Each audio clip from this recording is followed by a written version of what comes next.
waxaan codsanay ciidan in la isu keeno ciidanka la isu keeno waa idinkaa laydinku tijaabinayaa wixii hore u dhici waayey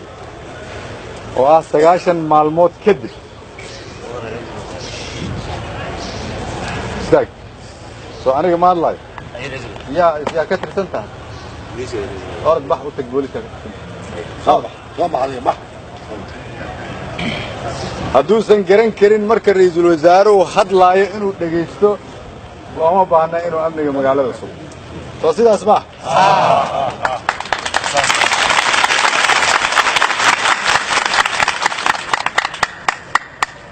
haddii uusan sugi karin inta lala hadlaayo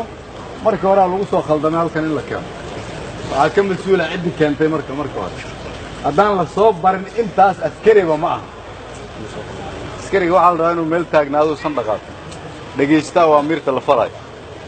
hadduu askarigii rabo meesha ra'iisul wasaaraha ka khudbaynayo inuu isaga ka khudbeeyo waa dhibaatooyinka haysta mid ka mid ah soo maaha sidaa